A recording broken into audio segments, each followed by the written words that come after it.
रवि किशन गोरखपुर की सीट पर 15,000 वोट से आगे चल रहे हैं। यानी अभी भी बहुत उतार चढ़ाव दिख रहा है। जैसे अगर आप महाराष्ट्र का आंकड़ा देखिए, महाराष्ट्र में अब बीजेपी गठबंधन 27 सीट पर आगे हो गई है और एक वक्त पर यह मामला जो है एकदम नेक टू नेक हो गया था। हिमाचल की सभी 4 सीट पर बीजेपी आगे, गुजरात की सभी 26 सीट पर बीजेपी आगे, आंध्र प्रदेश में एनडीए 21 सीटों पर आगे चल रहा है, दिल्ली में बीजेपी 6 सीटों पर आगे चल रही है और यूपी में बीजेपी 37 सीटों पर आगे इस वक्त दिख रही है। ये सिर्फ बीजेपी का बता रहा हूं, गठबंधन और आगे है। हिमाचल में कंगना रनौत भी आगे चल रही हैं। अवधेश जी एक बात बताइए, अगर जो बीजेपी का गढ़ अगर आप कहेंगे, उन सारे इलाकों में अगर आप देखें, गुजरात में clean sweep, Madhya Pradesh clean sweep, Himachal clean sweep, Uttarakhand clean sweep होता हुआ दिख रहा है, बंगाल में गेन, आंध्र प्रदेश में गठबंधन को फायदा। ऐसे में यह मानना कि यूपी में बीजेपी पिछड़ जाएगी, क्या यह आपको संभव लगता है कि अगर बाकी जगह है और जिस मोदी योगी की जोड़ी की बात होती है वो ना चले, क्या यह संभव है? नहीं, इसको दूसरे रूप में भी देखना चाहिए। यह संभव नहीं होना चाहिए था, लेकिन मान लीजिए अगर 10, 10:30 तक भारतीय जनता पार्टी पहले की तरह स्वीप नहीं कर रही है तो यह जरूर विचार करने का विषय है। जो मैं आराम से कह रहा हूं कि मार्जिन कम होनी है, अभी इसको मैं परिणाम नहीं मानता हूं, लेकिन मूल जो कारण था जिसकी ओर मैं ध्यान दिला रहा हूं उसको बिल्कुल मानना पड़ेगा। भारतीय जनता पार्टी के जनता तो बीजेपी के खिलाफ मुझे नहीं दिख रही थी, यूपी में भी न नरेंद्र मोदी के खिलाफ दिख रही थी, लेकिन स्थानीय नेताओं के, मंत्रियों के, सांसदों के और कुछ और भी लोगों पर यह आरोप लगता था कि कार्यकर्ताओं से मिलते नहीं है, हमको सत्ता का कोई वैधानिक लाभ भी नहीं मिला, हमारे ऊपर समस्याएं आई तो खुद ही निपटना पड़ा, कैंडिडेट ऐसे दिए हैं जो हमको स्वीकार नहीं है, वो सब करते रहे। देखिए, आपके बोलते बोलते बीजेपी गठबंधन यूपी में 44 सीट पहुंच गया है और सपा 33 पर है। सुशांत जी, बीजेपी को जिस ढंग से स्वीप करना चाहिए था, वन साइडेड इलेक्शन होना चाहिए था रामलला की। पर अवधेश भाई, ये तो 2 राउंड की काउंटिंग है, 3 राउंड की काउंटिंग है। अगर आप उम्मीद कर रहे हैं कि यही आंकड़ा रहेगा, इसका मतलब भाजपा ज्यादा सीटें जीत भी जाती है, लेकिन जीत का अंतर कम होता है, तब भी इस पर विश्लेषण होना चाहिए कि ऐसा क्यों हुआ है। ये इस ढंग से टालने से कि देश में अगर सरकार का उतना विरोध नहीं है। ये देखिए, पाटलिपुत्र में मीसा भारती आगे हो गई हैं, बेगूसराय में गिरिराज सिंह 2100 वोट से पीछे हो गए हैं, हाजीपुर में चिराग पासवान 1119 वोट से आगे हैं। बॉस, ये चुनाव अभी बहुत दिलचस्प बना हुआ है। जो आगे है वो कितनी देर आगे रहेगा कहा नहीं जा सकता, जो पीछे है वो कितनी देर पीछे रहेगा ये कहा नहीं जा सकता। पाटलिपुत्र में लालू यादव की बेटी मीसा भारती अब 3387 वोट से आगे हो गई हैं और गिरिराज सिंह जो सुबह से आगे चल रहे थे अब वो पीछे हो गए हैं और चिराग पासवान के आगे होने का मार्जिन 1100 वोट है। आप सोचिए ये चुनाव कितना खुला हुआ है। गुना में ज्योतिरादित्य सिंधिया आगे चल रहे हैं, ये दिख रहा है, लेकिन उनका मार्जिन देखिए 1,26,000 वोट से वो आगे चल रहे हैं। बागपत से आरएलडी के राजकुमार सांगवान वो आगे चल रहे हैं, ये तस्वीर है। तो इसीलिए अभी कुछ जगहों पर अगर हम देखें, जैसे मध्य प्रदेश में चूंकि क्लीन स्वीप हो रहा है तो वहां गजब की बढ़त मिली हुई है बीजेपी के नेताओं को, गुजरात में बीजेपी के नेताओं को गजब की बढ़त मिली हुई है, ये दिख रहा है। लेकिन जहां पर भी फाइट है वहां ना तो बीजेपी बहुत आगे है ना बीजेपी बहुत पीछे है, यह भी दिख रहा है इस बार के चुनाव में। सिंधिया 1,26,000 वोट से आगे चल रहे हैं, एनडीए फिर से 300 के पार चला गया है, इंडी अलायंस 211 पर है और यूपी की कई सीटों पर मैं आपको बता दूं कांटे की टक्कर चल रही है। बीजेपी 42, सपा गठबंधन 37, ये कांटे की टक्कर किसी भी दिशा में जा सकती है। कांग्रेस के लिए बड़ी खबर यह है कि वो 99 सीटों पर आगे है। इंडी अलायंस का ब्रेकअप आपको दिखा रहा हूं, कांग्रेस 99 सीटों पर आगे, आम आदमी पार्टी 4 सीट पर आगे, ये बड़ी खबर आ रही है। अगर हम बात करें कमलाकर त्रिपाठी जी, कांग्रेस ऑलमोस्ट 3 फिगर्स में जाती हुई अभी दिख रही है, कम से कम ऑलमोस्ट नहीं, हम 3 फिगर भी क्रॉस करेंगे और इंडिया गठबंधन सरकार बनाने जा रही है। आपको बता दूं सुशांत जी, अहम किसी का नहीं रहा। मैं उत्तर प्रदेश की खासकर और पूरे देश की जनता को इस बात के लिए बधाई दूंगा कि उन्होंने धर्म और जाति की राजनीति को ठोकर मारते हुए विकास की राजनीति को वोट करने का फैसला किया और इंडिया गठबंधन को इन्होंने हर टैक्टिक्स अपनाई। सुशांत जी, मैं आज से नहीं महीनों से इस बात को कह रहा हूं। कमलाकर जी, थोड़ा सा धैर्य रखिए। आप इतनी बड़ी बड़ी बातें कह दे रहे हैं। यूपी में 8 सीट तो ऐसी है जहां 2000 से भी कम का मार्जिन है। 2000 से भी कम का मार्जिन करने देते, और उन 8 सीटों पर इंडिया अलायंस आगे है। एक ईवीएम खुलेगा, यह भी गड़बड़ा जाएगा। तो थोड़ा सा मैं कह रहा हूं कि बोलिए, रगड़िए बीजेपी को, लेकिन थोड़ा सा ऐसा रखिए कि कल को पलटना पड़े तो गुंजाइश रहे। नहीं सुशांत जी, आप एक बात समझिए, मैं कई महीनों से यह बात कह रहा हूं कि 4 राज्य ऐसे हैं जिसमें अगर बीजेपी डाउन जाएगी, और जानी ही थी, महाराष्ट्र, यूपी, बिहार और कर्नाटक, थोड़ा पार्ट राजस्थान का। ये 4 राज्यों में जहां बीजेपी अच्छी मार्जिन से पिछली बार के समय में जीती हुई थी, वहां पर इनको भी इस बात का अंदेशा था। इसीलिए इन चारों राज्यों में बात मान रहा हूं, मैं तो कह रहा हूं आप ही लोग 400 सीट लाएंगे, लेकिन मैं बस इतना कह रहा हूं कि थोड़ा सा धैर्य रखिए। क्या होगा फिर, लोग ना आपका क्लिप वायरल कर देंगे कि कैसे कैसे बोल रहे थे और देखिए क्या हुआ। तो थोड़ा सा एकदम हल्का सा स्पेस छोड़ दीजिए। जयवीर शेरगिल हमारे साथ जुड़ गए हैं, बीजेपी के प्रवक्ता हैं। जयवीर जी, बहुत बहुत स्वागत आपका। 299 पर एनडीए दिख रहा है, 250 के आसपास बीजेपी दिख रही है। यूपी की 8 सीटें जहां इंडिया अलायंस आगे है, वहां 2000 से भी कम का मार्जिन है जिससे वो आगे चल रहे हैं। आप लोग अभी भी आशान्वित हैं कि 400 पार होगा?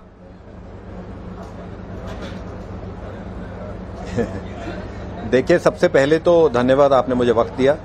3 बातें तय हैं। पहली कि सरकार भारत एनडीए की बन रही है। दूसरी, माननीय प्रधानमंत्री नरेंद्र मोदी जी तीसरी बार प्रधानमंत्री की शपथ लेंगे। और तीसरी, और जो दुखद भी है, कांग्रेस को आज इसी बात का जश्न है कि वो शायद 50-55 से 80-90 पे पहुंच जाएं। तो आज भाजपा अपने रिकॉर्ड का मुकाबला कर रही थी 2024 के चुनाव, जनता के साथ मिलकर 2014-2019 का रिकॉर्ड तोड़ने की चुनाव लड़ रही थी। दूसरी तरफ विपक्ष लीडर ऑफ ऑपोजिशन स्टेटस के लिए चुनाव लड़ रही थी। तो ये बहुत बड़ा एक अंतर है। अब आपने पूछा कि क्या 400 पार होगा।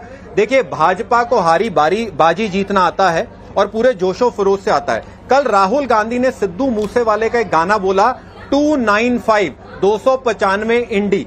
तो मैं आपको पूरी आश्वासन दिलाता हूं, 12 बजे के बाद राहुल गांधी पंकज उदास की गजलें सुनते मिलेंगे, जब ये स्पष्ट हो जाएगा कि प्रधानमंत्री नरेंद्र मोदी तीसरी बार शपथ लेंगे। लेकिन जयवीर भाई, वो राहुल गांधी को आप पंकज उदास की गजलें सुना रहे हैं, वो तो दोनों सीट पे आगे हैं, कम से कम रायबरेली में भी आगे हैं, वायनाड में भी आगे हैं। तो कम से कम पंकज उदास नहीं, थोड़ा सा और ऊपर कीजिए, अरिजीत सिंह सुनवाइए। देखिए, राहुल गांधी, आज दुर्भाग्य ये है, देश की सबसे पुरानी पार्टी का अस्तित्व इतने पे आके निचुड़ गया है कि राहुल गांधी रायबरेली और वायनाड से आ गए हैं। प्रधानमंत्री मोदी 140 करोड़ की जनता के विश्वास पे चुनाव लड़ रहे हैं। राहुल गांधी पाकिस्तान में बैठे मंत्रियों की चेयर लीडिंग पे चुनाव लड़ रहे थे। ये दोनों चुनाव में अंतर है। आज जैसा मैंने कहा, भारतीय जनता पार्टी से लोगों को ये उम्मीद है कि अब की बार 400 पार, उस पे चिंतन करना आता है। कमलाकर त्रिपाठी जी, उनका एक बेसिक प्रश्न है।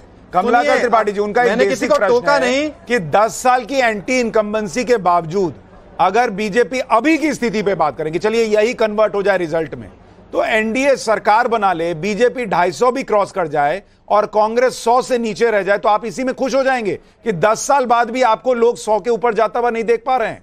सुशांत जी, अजीब बात आप कर रहे हैं। 10 साल की एंटी इनकम्बेंसी तो यूपीए 1 और यूपीए 2 की भी थी, लेकिन इन्होंने अपनी जीत का जश्न मनाया ना, जिस तरीके से गलत तरीके से 2G स्पेक्ट्रम और ये सब घोटाले फर्जी दिखा करके बाद में जिसमें पर आपको तो अनुभव है ना कि 10 साल की एंटी इनकम्बेंसी के बाद आपका क्या बुरा हाल हुआ। 10 साल की एंटी इनकम्बेंसी के बाद आपका कितना बुरा हाल हुआ। 10 साल के बाद ये 300 भी क्रॉस करें तो आप कहेंगे इनके लिए शर्म की बात है। कह रहा हूं मैं, आप ही लोग की बात कह रहा हूं कि ये तो अभी अर्ली रुझान है। लीजिए, अभी अर्ली रुझान हो गया। अभी इतनी बड़ी बड़ी बात आप कह रहे थे, राइटिंग ऑन दी वॉल कह रहे थे, तब अर्ली रुझान नहीं था। अभी कांग्रेस की 90 सीट के लिए अर्ली रुझान हो गया। यही कह रहा था मैं कमलाकर त्रिपाठी जी की, थोड़ा सा गैप छोड़िए। राइटिंग ऑन दी वॉल ये सब बोलने से पहले थोड़ा सोचिए जयवीर शेरगिल जी जवाब दें, फिर आ रहा हूं अवधेश जी। जयवीर जी, आज मुझे इस बात पे गर्व है और खुशी भी है और थोड़ी चिंता भी है। ये अजीब विडंबना लोकतंत्र में हो गई है। आपके चैनल पे बैठे विश्लेषक कह रहे हैं कि आप सरकार बना भी लेंगे फिर भी क्यों जश्न मनाएंगे। सत्य तो ये है, सरकार बनेगी, भाजपा के खेमे में पड़ेगा भंगड़ा, विपक्ष रहेगा कंगले का कंगला, जहां तक सरकार बनाने की बात है। दूसरी बात, भाजपा जश्न मनाने से ज्यादा मंथन में विश्वास रखती है। तब भी आज 10 साल बाद माननीय प्रधानमंत्री तीसरी बार शपथ लेंगे। 2019 के चुनाव में रिजल्ट आने के बाद भी 200 सीट पे जहां भाजपा अच्छा नहीं कर पाई, लोकसभा प्रवास शुरू हो चुका था और मंथन शुरू हो चुका था। मोदी जी, अमित शाह जी राहुल गांधी की तरह थाईलैंड की तैयारी नहीं करेंगे। शपथ लेने के बाद भी अगले 10 मिनट पे देश सेवा के लिए कार्य शुरू हो जाएगा, जिस बात पे हमें गर्व है। तो जहां तक मंथन की बात है, आप ये चिंता ना कीजिए। भाजपा को ड्राइंग रूम बोर्ड पे लिखना, जमीनी हकीकत पे कान लगा के रखना। भाजपा बूथ मैनेजमेंट पे विश्वास रखती है, विपक्ष यूट्यूब मैनेजमेंट पे विश्वास रखता है। तभी आज विपक्ष लीडर ऑफ ऑपोजिशन बैठा रहेगा और भाजपा फिर सरकार में आएगी। ये अंतर है दोनों पार्टियों। ठीक है, ये अगले 1.5 घंटे में पता चल जाएगा। लेकिन इस वक्त बड़ी खबर ये आ रही है कि बांसुरी स्वराज फिर से आगे हो गई हैं नई दिल्ली सीट से, और वो पहले पीछे हो गई थी, लेकिन अब बांसुरी स्वराज 10,000 वोट से आगे निकल गई हैं। तो दिल्ली में भी कांटे की टक्कर तो दिख रही है। 7 लोकसभा सीटें और बीजेपी 7 पर आगे चल रही है। बांसुरी स्वराज पीछे हो गई थी, लेकिन अब वो आगे हो गई हैं। हरियाणा में 10 सीटें हैं, वहां बीजेपी 3 और कांग्रेस 7 पर आगे है। ये तस्वीर हरियाणा की दिख रही है। हिमाचल प्रदेश में 4 सीट पर बीजेपी आगे है। धर्मेंद्र यादव दावा कर रहे हैं कि यूपी में और बेहतर नतीजे आएंगे। एक बार सुनिए धर्मेंद्र यादव को।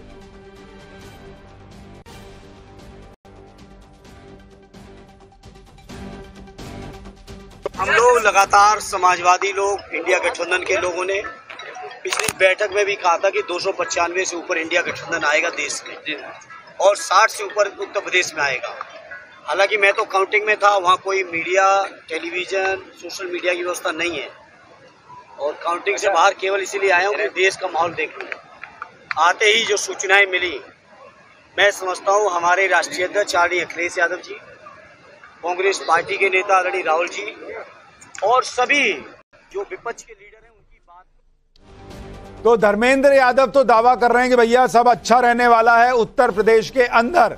अब देश जी, मुझे एक बात बताइए, क्या समाजवादी पार्टी के लिए, जो अभी तक खबरें हैं कि समाजवादी पार्टी का वोट शेयर 13% बढ़ता हुआ दिख रहा है, तो क्या ये जो स्ट्रैटेजी समाजवादी पार्टी ने अपनाई कि सिर्फ 5 यादवों को टिकट दिया और वो जो उन्होंने पीडीए बनाया, क्या ये उसका असर है जो दिख रहा है यूपी में? देखिए, थोड़ा बहुत उसका असर होगा। इस चुनाव को थोड़ा सा गहराई से विश्लेषण करना पड़ेगा, इतना सतही चीजें नहीं होती हैं। मुझे चूंकि जाना, इसलिए 4-5 बातें। देखिए, पहला जो रामलला की प्राण प्रतिष्ठा के बाद जो वातावरण बना था, पहला कारण भारतीय जनता पार्टी उसको आगे ले जाने में सफल नहीं रही। आप देखेंगे कि उसके बाद जो चुनाव के पहले 1 महीने का नैरेटिव था, वो बीजेपी और सरकार ने ऐसी ऐसी घोषणाएं की कि पूरा नैरेटिव चेंज हो गया, वो लोगों के स्मृतियों में कमजोर पड़ गई। और चरण सिंह को और कर्पूरी ठाकुर को भारत रत्न देने के पीछे सकारात्मक सोच रही होगी कि हमको ऐसे पिछड़े लोगों को भी भारत रत्न देना चाहिए। लेकिन उसके साथ क्या हुआ कि जाति और आरक्षण हावी हो गया चुनाव पर।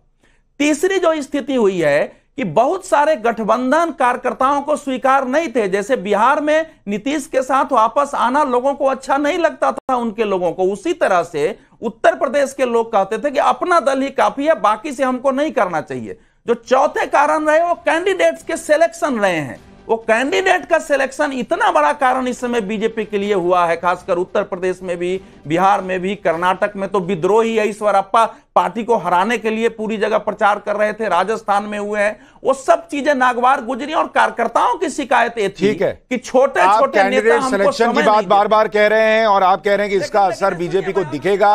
अभी देख रहे हैं उत्तर प्रदेश के अंदर जो है समाजवादी पार्टी कई जगहों पर आगे चल रही है। अब्बास हैदर साहब, आप क्या मानते हैं, समाजवादी पार्टी ये जो टक्कर दे रही है इसकी वजह क्या मानते हैं? क्योंकि विधानसभा चुनाव में तो ऐसा नहीं हुआ इस तरह की स्थिति, लोकसभा में ऐसे की फाइट दिख रही है। देखिए सुशांत जी, जब से आपके पैनल पे भारतीय जनता पार्टी के प्रवक्ता बदले, उतनी देर में 10 सीटें भाजपा की एनडीए की गिर चुकी हैं। मैं मानता हूं कि उत्तर प्रदेश में इस बार जनता ने अपने असल मुद्दों पे वोट किया है। मैं शुरुआत से बात करता जा रहा हूं आपके चैनल पे भी कि भारतीय जनता पार्टी ने इस चुनाव को मंगल सूत्र से लेकर के मुजरे तक लड़ने का प्रयास किया, लेकिन जनता भटकी नहीं। जनता जरा से भी एक मिनट आपको रोक रहा हूं, बड़ी खबर आ रही है। राहुल गांधी प्रियंका वाड्रा से मिलने के लिए पहुंचे हैं, ये इस वक्त बड़ी खबर आ रही है। राहुल गांधी करीब 40,000 वोट से रायबरेली की सीट पर आगे चल रहे हैं, वायनाड में भी वो आगे चल रहे हैं, और इस वक्त खबर आ रही है कि राहुल गांधी प्रियंका वाड्रा से मिलने पहुंचे हैं। जी अब्बास भाई, बात पूरी कीजिए। जी, तो मुझे लगता है कि देखिए, जनता पूरे इस चुनाव में उसने अपने मुद्दों पे वोट किया है। उसने देश में बढ़ती महंगाई, बेरोजगारी, भ्रष्टाचार, पिछड़ों के उत्पीड़न पे वोट किया है, दलितों के उत्पीड़न पे वोट किया है। जो जातिगत जनगणना के खिलाफ भारतीय जनता पार्टी रही है अपने पूरे 10 वर्ष के कार्यकाल में, उसके खिलाफ वोट किया है। उसने अपने तमाम मुद्दों पे वोट किया है, लेकिन भारतीय जनता पार्टी ने पूरे इस चुनाव में प्रयास किया कि जो जनता है उसको भ्रमित किया जाए, उसको मुद्दों से भटकाया जाए, जिसमें ये पूर्णतः नाकाम रहे हैं। और मुझे लगता है जो उत्तर प्रदेश में आदरणीय अखिलेश यादव जी का नेतृत्व रहा है, जिन्होंने समाज में एक सौहार्द और एक बड़ी खबर आ रही है, आपको बता दूं, ये बड़ी खबर वाराणसी से। वाराणसी में 5वें राउंड में पीएम मोदी की बड़ी बढ़त हो गई है। अभी 5वें राउंड की काउंटिंग के बाद पीएम मोदी अब 35,848 वोट से अब आगे हो चुके हैं 5वें राउंड की काउंटिंग के बाद। और अभी कम से कम मान के चलिए कि 10 राउंड की वोटिंग और बची हुई है। 5वें राउंड के बाद प्रधानमंत्री मोदी बड़ी बढ़त की तरफ बढ़ते दिख रहे हैं। अमित, आप कुछ कहना चाह रहे हैं?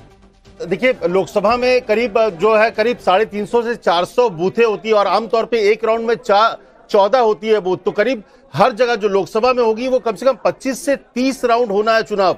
इसीलिए मैं कह रहा हूं कि बहुत जल्दबाजी होगी कि एनालिसिस करना कि खराब कैंडिडेट होगा या फिर क्या कॉम्बिनेशन है। लेकिन अगर विपक्ष की बात करिए, मुझे लगता है इस चुनाव में सबसे महत्वपूर्ण चीज जो एक मुद्दा को खास करके बिहार उत्तर प्रदेश में सपा और कांग्रेस या आप आरजेडी की बात करिए, वो जमीन पे पहुंचाने में सफल रही थी, तो वो थी कि आरक्षण खत्म कर देंगे। मुझे लगता है ये एक ऐसा मसला था जिसको जमीन पर ले जाने में वो सफल रही और उसको लेकर बीजेपी को बहुत काउंटर करना पड़ा। लेकिन अभी भी मैं कहूंगा कि ये बहुत जल्दबाजी है। करीब 25 से 30 राउंड होने हैं चुनाव, और मेरा अभी भी मानना है कि उत्तर प्रदेश की जो ये संख्या दिख रही है इसमें अभी बीजेपी को बढ़ोतरी होगी, क्योंकि मैंने ग्राउंड पे देखा है लोगों में नाराजगी थोड़ी थी, कैंडिडेट को लेकर भी थी, मोदी सरकार को महंगाई या कुछ मसले पर थी, लेकिन इसके बावजूद लोगों का कहना था कि वो वोट मोदी की तरफ जाएंगे। तो ऐसे में गुस्सा नहीं था। देखिए, नाराजगी होना और गुस्सा एक और बड़ी खबर बता दूं, सारण की सीट बिहार में, वहां पर लालू यादव की छोटी बेटी रोहिणी आचार्य मात्र 297 वोट से पीछे हैं। यानी वहां पर राजीव प्रताप रूडी और रोहिणी आचार्य के बीच कांटे की टक्कर चल रही है।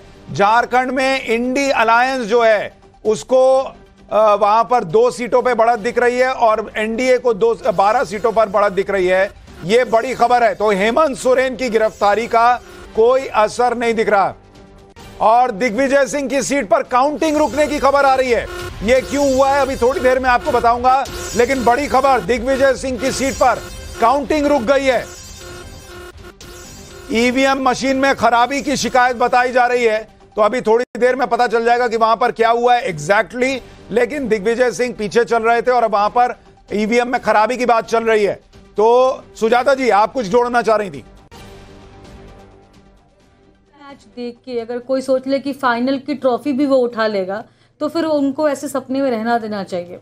पहले देखिए, मुझे लगता है कि इस बार के चुनाव का यही है कि पिछली बार 77 ऐसी सीटें थी जिसमें से अंतर 50,000 से कम था। इस बार हो सकता है कि वैसी सीटें 1 से 150 तक हो जाए, लेकिन जो सरकार है वो बीजेपी की बनेगी। साथ ही साथ यहाँ पे बहुत सारे पैनलिस्ट ने महंगाई, बेरोजगारी वगैरह की बात की। तो मुझे एक जगह बताइए, एक राज्य बताइए जहाँ पे विपक्ष की सरकार हो और कोई ऐसा मॉडल स्टेट हो जहाँ पे बेरोजगारी और महंगाई इन लोगों ने बिल्कुल हटा दी। दूसरी बात, जो भी जितने भी सर्वेक्षण हुए, चाहे वो CSDS की रिपोर्ट हो या फिर एक्सिस बैंक इंडिया की रिपोर्ट हो, जिसमें कि कहा गया कि हाँ बेरोजगारी है, हाँ महंगाई है और लोग उसके बारे में चिंतित हैं। लेकिन जब उनसे ये पूछा गया कि इन सारे जो प्रॉब्लम्स हैं उनका जो सॉल्व कौन कर सकता है, क्या किस पे भरोसा है, तो उसमें सिर्फ और सिर्फ नरेंद्र मोदी का नाम था। ये तो इन लोगों ने क्या किया कि बस रिपोर्ट की एक बात पढ़ ली कि हाँ बेरोजगारी और ये महंगाई मुद्दा है। एक और बड़ी खबर आ गई है, बारामती में अजीत पवार की पत्नी पीछे चल रही हैं और शरद पवार की बेटी आगे चल रही हैं। ये इस वक्त खबर आ रही है और 4 राउंड की काउंटिंग हुई है। लेकिन मैं फिर आपको बता दूं कि जैसा अमित हमारे सहयोगी भी बता रहे थे कि लोकसभा में करीब करीब जो है 20, 25, 30 राउंड तक की काउंटिंग होती है।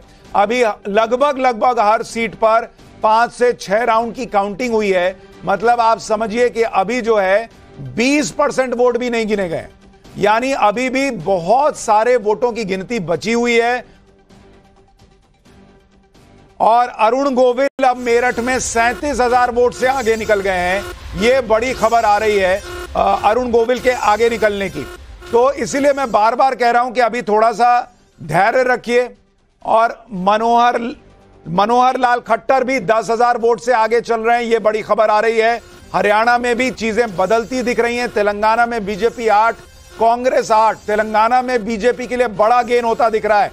जयवीर शेरगिल, अभी तो चीजें बदलेंगी, लेकिन जो गेन दिख रहा है बीजेपी का, एक तो तेलंगाना में आप लोग डबल डिजिट में जाते दिख रहे हैं, जो सारे एग्जिट पोल प्रिडिक्ट कर रहे थे। केरल में आपको 2 सीटों पे बढ़त है, जो अपने आप में ऐतिहासिक होगा अगर आपको वहां सीटें आ जाती हैं। और साथ ही तेलंगाना में, आंध्र प्रदेश में आपका गठबंधन अच्छा परफॉर्म कर रहा है। देखिए, वो शाहरुख खान की पिक्चर का डायलॉग था, अभी पिक्चर बहुत बाकी है मेरे दोस्त। तो वो पूरा लागू होता है जो अभी तक ट्रेंड आ रहे हैं और जितने राउंड बैलेट के खुले और ईवीएम की काउंटिंग हुई है। दूसरी बात, आप भूलिए विपक्ष ने एक नारा दिया था, साउथ से साफ और नॉर्थ में हाफ। ये रुझान और ये ट्रेंड साबित करते हैं भारतीय जनता पार्टी कश्मीर से लेके कन्याकुमारी तक, असम से लेके गुजरात तक और महाराष्ट्र से लेके आंध्र प्रदेश तक उनका अपनी छाप छोड़ रही है, अपना दबदबा दबा रही है और अपना वोट शेयर बढ़ा रही है। आज एक भारतीय जनता पार्टी ही इस चुनाव के बाद सोल इंडिया पैन पार्टी बनेगी।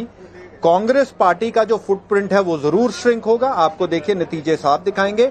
और आज जो एक भ्रम फैलाया जाता है, एक मिथ्या, south India versus north India, जब कांग्रेस के कैंडिडेट कहते थे साउथ इंडिया, डीके सुरेश, के साउथ इंडिया को अलग देश बना दिया जाए, आज उस राजनीति को ठुकरा रहा है वोटर कि देश एक है, लोकतंत्र मजबूत है। ईवीएम पे आप प्रश्न मत उठाइए। क्या आप कांग्रेस के लोग डरो मत जो कहते हैं, जो लोकतंत्र का ढोल पीटते हैं और उसी तरह मीडिया को गाली निकालते हैं, क्या आज आपके चैनल पे आके कह सकते हैं हाँ लोकतंत्र मजबूत है, हाँ अब हमें ईवीएम से कोई शिकायत नहीं, हाँ नॉर्थ साउथ इंडिया डिवाइड नहीं है? तो उनको बुलाइए। सत्य तो ये है, जो भी नतीजे होंगे लोकतंत्र की जीत होगी। 15 अगस्त 2024 को प्रधानमंत्री लाल किले से फिर तिरंगा लहराएंगे और विपक्ष फिर स्पेक्टेटर स्टैंड में बैठा मिलेगा। नहीं, ये बात तो देखिए सही है, नतीजे किसी भी तरफ जाएं, लेकिन 10, साढ़े 10, पौने 11 बजे तक इंडी अलायंस अगर 224 सीट पे दिख रहा है और दावा कर रहा है कि एनडीए जो है वो जाने वाला है, बीजेपी जाने वाली है, और अगर लास्ट में परिणाम बदल जाएं और फिर ईवीएम पे सवाल खड़ा करना शुरू करे, तो ये उचित भी नहीं लगेगा और पब्लिक में भी कहेगी कि भाई आधे दिन तो आप कह रहे थे कि सब ठीक है। खैर, गाजीपुर में भी बड़े कांटी की टक्कर दिख रही है। अफजाल अंसारी जो है वो 1034 वोट, मात्र 1034 वोट से आगे चल रहे हैं। ये तस्वीर दिख रही है। कैसरगंज से करण भूषण 86,000 वोट से आगे हो गए हैं। गाजीपुर में कांटे की टक्कर और उत्तर प्रदेश में कांटे की टक्कर ये इस वक्त नजर आ रही है। जौनपुर में कृपा शंकर सिंह 1700, मात्र 1700 वोट से पीछे चल रहे हैं, यह भी खबर आ रही है। लेकिन अभी भी आप देखिए मध्य प्रदेश बीजेपी ने एकदम पकड़ के रखा हुआ है, 29 की 29 सीटों पर आगे चल रही है। छत्तीसगढ़ में 9 सीटों पर आगे, झारखंड में 11 सीटों पर आगे चल रही है। यह तस्वीर निकल कर आ रही है। और एक चीज और बताइए कमलाकर त्रिपाठी जी, झारखंड में तो हेमंत सोरेन अरेस्ट हुए, आप लोगों ने कहा लोकतंत्र खत्म हो रहा है और मोदी जी को जवाब मिलेगा, लेकिन झारखंड में तो भर भर के बीजेपी को सीटें आ रही हैं।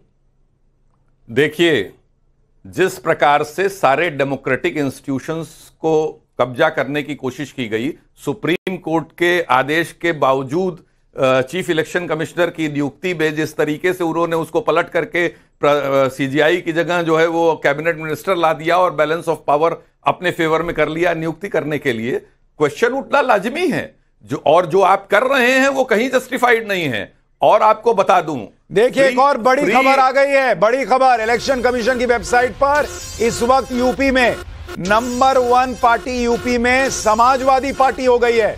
समाजवादी पार्टी इलेक्शन कमीशन की वेबसाइट पर यूपी की 36 सीटों पर लीड कर रही है और बीजेपी 34 सीटों पर लीड कर रही है। कांग्रेस भी 7 सीटों पर इस वक्त आगे और आरएलडी 2 सीट पर आगे चल रही है।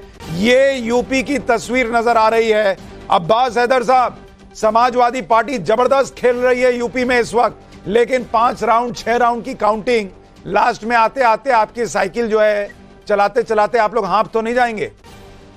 देखिए सुशांत जी, अभी ये जैसे जैसे परिणाम की तरफ हम लोग बढ़ते रहेंगे वैसे ये रुझान हमारे पक्ष में होते जाएंगे। अभी इंडिया गठबंधन उत्तर प्रदेश में 41 मार्क को क्रॉस कर चुका है और मुझे लगता है पहले भी हम यही बात कहते रहते कि हम 60 को पार करेंगे। निश्चित रूप से सुशांत जी यही होने वाला है। आने वाले मुझे लगता है 2-2.5 घंटों में स्थिति स्पष्ट हो जाएगी, क्योंकि जैसे जैसे आप देख रहे हैं समाजवादी पार्टी इंडिया गठबंधन की सीटें। एक और बड़ी खबर पूर्णिया में पप्पू यादव 480 वोट से आगे चल रहे हैं।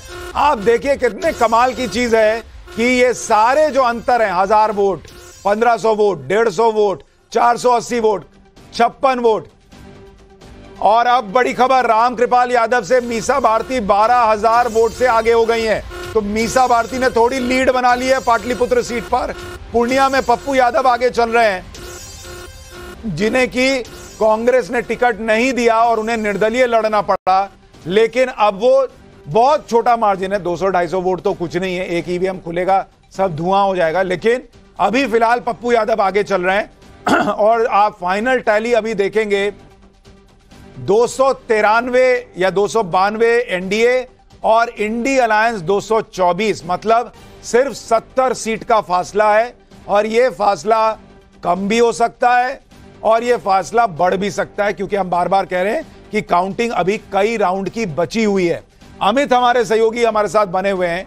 अमित, थोड़ा आप बताइए, आप तो ग्राउंड पर घूमकर आए, क्या ये जो राजस्थान, यूपी और हरियाणा में दिख रहा है, आपको इसकी उम्मीद थी कि इतनी क्लोज फाइट होगी? देखिए, राजस्थान को लेकर क्लियर थे, राजस्थान को लेकर एकदम साफ दिख रहा था कि 3 से 4 सीटें बीजेपी लूज कर रही है और उसमें बड़ी वजह जो थी वो इंटरनल फाइट थी, जिसकी वजह से। और दूसरी बात, वहां पर जो पूरा कॉम्बिनेशन था उस समय पूरा बिगड़ गया। आप देखिए, वसुंधरा घर से निकली नहीं बाहर, वो पूरे कैंपेन में गायब थी। इस तरह से वहां पर जो 4-5 सीटें थी लगभग तय मानी जा रही थी। हरियाणा में कहा जा रहा था कि सिरसा और रोहतक ये 2 सीटें हैं जो कि गड़बड़ है। मैं वहां भी गया था, लेकिन इस तरह से अगर अभी जो रुझान है, कि मुझे अभी भी लग रहा है कि ये जो रुझान है इसमें और करेक्शन होगा उसमें। ये 2 सीटें बीजेपी के हिसाब से फंसी हुई है और अभी भी फंसी हुई है, सिरसा और रोहतक। बाकी जो करीब 8 सीटें हैं, मुझे लगता है वो बीजेपी बाद में गेन कर सकती है। अगर बहुत ज्यादा लूज होगा तो उसमें 1 सीट हो सकती है। उत्तर प्रदेश अभी के हिसाब से मुझे लगता है ये चौंका रहा है, लेकिन मुझे, जैसे मैं बार बार कह रहा हूं कि वेट करना पड़ेगा। नजदीकी फाइट दिख रही थी, करीब 20 ऐसी सीटें हैं जिसमें बहुत क्लोज फाइट थी। अब जो भी जीत का आंकड़ा देखिए इस बार तय है। जो पहले कहा गया था कि बीजेपी करीब 5-5 लाख की मार्जिन से चुनाव जीतेगी, ऐसा नहीं होने जा रहा है। मार्जिन कम होगी लेकिन करेक्शन होगा। खास करके हरियाणा में तय है कि मुझे लग रहा है करीब 7 से 8 सीट बीजेपी जीतेगी। इतने बड़े मार्जिन से कांग्रेस जैसा भी दिख रही है वैसा नहीं होने जा रहा है। और उत्तर प्रदेश में भी करीब 50+ सीटें जो है वो बीजेपी के पास होंगी। जो मुझे कहीं ग्राउंड में मैंने घूमा है तो उसका एहसास है। बाकी मुझे लगता है थोड़ा इंतजार करना चाहिए। महाराष्ट्र का बताइए। और एक और बड़ी खबर बता दूं, हेमा मालिनी मथुरा की सीट पर 1 लाख वोट से आगे हो गई हैं। तो यह बड़ी खबर। तेलंगाना में बीजेपी 8 सीटों पर आगे, जो अपने पिछले बार के आंकड़े को 4 बढ़ा रही है। कर्नाटक में 17 सीटों पर आगे। आंध्र प्रदेश में भी बीजेपी को 3 सीटों पर बढ़त दिख रही है। केरल में बीजेपी अब 3 सीट पर आगे हो गई है। यह बहुत बड़ी खबर है। और तमिलनाडु में बीजेपी 1 सीट पर आगे चल रही है। यानी दक्षिण भारत में बीजेपी जो है वो पेनिट्रेट कर रही है। अब यह अपने आप में आपको एक संकेत देगा कि क्या उत्तर भारत में जिन जगहों पर उलटफेर होते हैं की गुंजाइश दिख रही है, क्या वो संभव है या नहीं। क्योंकि अगर बीजेपी साउथ में परफॉर्म कर रही है और नॉर्थ में ना करे और यूपी जैसी जगहों पे पिछड़ जाए, हरियाणा में पिछड़ जाए, ये सुनकर विश्वास नहीं होता। इसलिए अभी यूपी में तस्वीर बदलने की गुंजाइश है, ऐसा लग रहा है। जयवीर शेरगिल, क्या ये जो दक्षिण के नतीजे या रुझान दिख रहे हैं, ये संकेत हैं कि नॉर्थ में चीजें पलटेंगी? क्योंकि दक्षिण में जहां आप गायब होते हैं वहां आपको वोट पड़ रहा है, और नॉर्थ में जहां के आप राजा बताए जाते हैं वहां वो ना पड़े, ये कैसे संभव है? देखिए, भारतीय जनता पार्टी राजा जैसे ये शब्द में विश्वास नहीं रखती है। कांग्रेस को सूट करता है जो एक अहंकारी राजा है। माननीय प्रधानमंत्री पूरे देश के सेवक है। जहां तक के दक्षिण भारत की बात है, जैसे आपने बताया, जो भाजपा पे एक बहुत बड़ा प्रश्न चिन्ह उठाया जा रहा था, ये कैसे होगा, मुझे लगता है रुझान दिखा रहे हैं। वही जो क्रिटिक्स थे भाजपा के, वो कह रहे हैं ये कैसे हो गया। जहां तक नॉर्थ इंडिया और साउथ इंडिया की बात है, इस पे जो वास्तविकता के तराजू में जब भाजपा आज के बाद तराजू तोलेगा तो उस पर पूरा मंथन होगा। अभी भी पूरा विश्वास है कि भाजपा की पूर्ण बहुमत से सरकार आएगी। हरियाणा, हिमाचल, उत्तराखंड, राजस्थान, मध्य प्रदेश, छत्तीसगढ़, अगर कुछ सीटें कम हुई हैं, और मुझे लगता नहीं ट्रेंड के हिसाब से अगर हमें आगे बढ़त मिलेगी तो उस पर जरूर पूरा मंथन होगा। पर क्या आज साउथ नॉर्थ में कम हो गई, एक सीट उधर कम हो गई, क्या ये दिखाता कि आज भाजपा जश्न ना मनाए? आज दिन भाजपा के कार्यकर्ता का भंगड़ा डालने का दिन है। आज भंगड़ा पड़ेगा, ढोल की गूंज सुनेगी, फिर से कर्तव्य पथ पे माननीय प्रधानमंत्री चल के आएंगे और देश की लगाम संभालेंगे और देश सेवा में जुट जाएंगे। क्या कमी रह गई, कहां कमी पेशी रह गई, उस पर जरूर मंथन होगा। और भाजपा को तो ट्रैक रिकॉर्ड है अपनी कमियों को पूरा करना, हारी बाजी को जीतना, रूठे हुओं को मनाना और टूटे हुए दिलों को जोड़ना। यही तो भारतीय जनता पार्टी का रिकॉर्ड है। तो हमारे क्रिटिक्स निश्चिंत रहें, आज भाजपा फिनिशिंग लाइन लांग गई है और इस बात की खुशी है। ठीक है अवधेश जी, देखिए ये जो दक्षिण भारत में दिख रहा है, उसको देखने के बाद आप अपने उत्तर भारत के विश्लेषण में कुछ परिवर्तन करना चाहेंगे? नहीं, मेरा विश्लेषण वही है। दक्षिण भारत में चीजें दिख रही थी। देखिए एक और बड़ी खबर बता दूं, तमिलनाडु में बीजेपी का अभी तक वोट शेयर 10% हो गया है और वहां पर वो नंबर 2 पर है वोट शेयर के मामले में। ये अपने आप में बहुत बड़ी खबर है कि तमिलनाडु में प्रधानमंत्री ने फोकस किया, अन्नामलाई ने जबरदस्त ताकत लगाई और वहां बीजेपी का वोट शेयर डबल डिजिट में जाता हुआ दिख रहा है। अब बोलिए अवधेश जी। नहीं, 2-3%